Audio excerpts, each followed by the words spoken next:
So today we are going to continue with our respiratory system chapter. So previously we have studied about what is respiration, the process of respiration and the types of respiration, that is aerobic and anaerobic respiration. So what happens in aerobic respiration? It is the process of breakdown of glucose in the presence of oxygen. And in anaerobic respiration, it is the process of breakdown of glucose in the air. So today as we move forward, we are going to study about the human respiratory system or the organs which combine to make the respiratory system. The first one is the nasal cavity, the second is the pharynx, the third one is the larynx, trachea or we commonly call windpipe, bronchi and bronchioles, and so here is a respiration equation. Glucose we get after the digestion of food. Oxygen we get from air. Glucose and oxygen combine to yield carbon dioxide and energy in the form of ATP, adenosine triphosphate, and water is also released. So what is respiration and breathing? Respiration, it is chemical reaction which happens inside the cells, and breathing, it is moving air into and out of lungs. So as we breathe or inhale the air, it enters the nose. Air enter your body through two openings in your nose, that is called nostrils. The nostrils is covered with fine layers called cilia, which is inside the nostril that trap dust and pollen and other microorganisms from the air, thus making the air purifier. Through nostrils, the air enters the nasal cavity, which is warmed and moistened. It is lined by mucus, and the mucus trapped the remaining dust and pollens and other material that were not trapped by the nasal hairs. So from nasal cavity, the air enters the pharynx. The pharynx is a common passage for both the passage for food and air.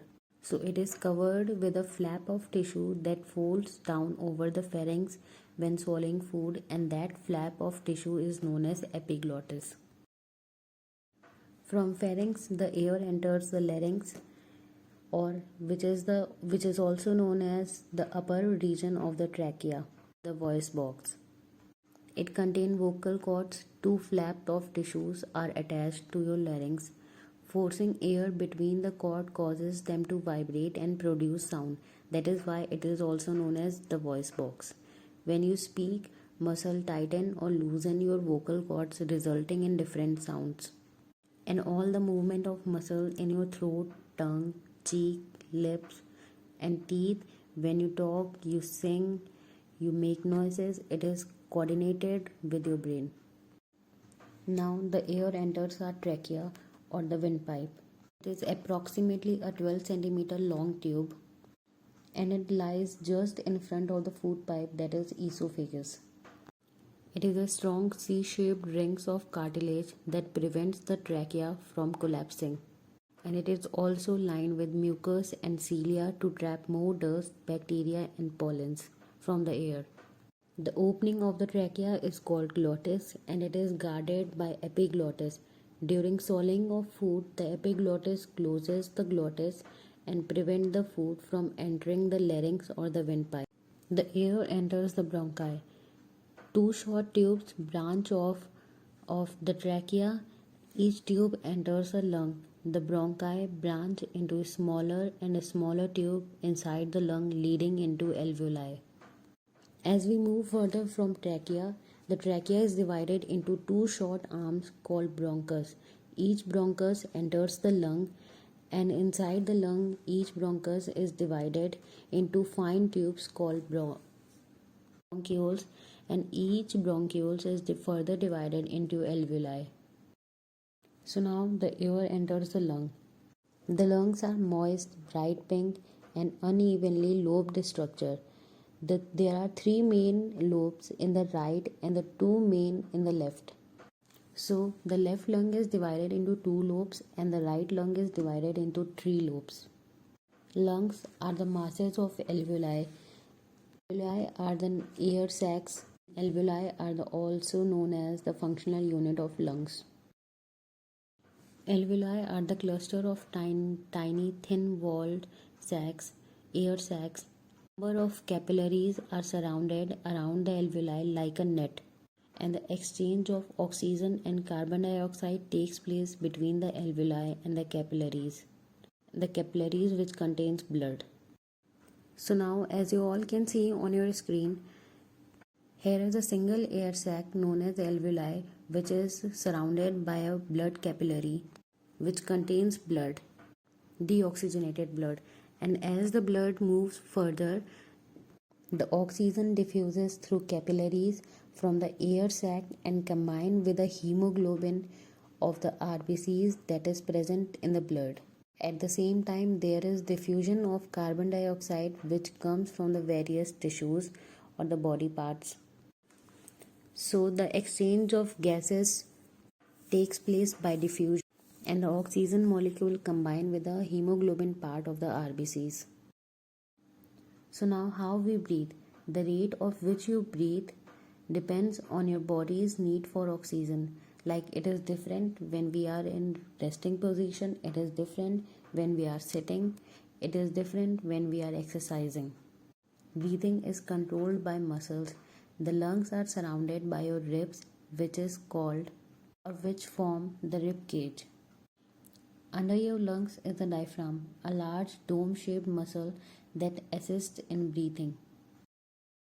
So in breathing, we mainly do two processes, that is inhalation and exhalation. In inhaling, we breathe in, the rib muscle contract, lifting up the chest wall up and out. The diaphragm contracts and moves downwards. Chest cavity is larger. Pressure decreases and the air flows in and fills all the empty spaces.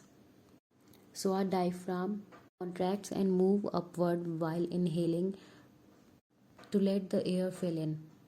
While exhaling, we breathe out. The rib muscles relax, moving chest wall down and in. The diaphragm relaxes and moves upward. Chest cavity is smaller. The pressure inside increases. Smaller sizes pushes air out of the lung. So here is a diagram of mechanism of breathing. While inhalation, the space inside the chest increases, and while exhalation, so summarizing the path of the air, air enters the body through two nostrils or opening in the nose. Air moves through the pharynx, which is also a part of the digestive system. Air moves into the trachea or windpipe. Air moves through the bronchi passage that directs air into the lungs. The breathing process.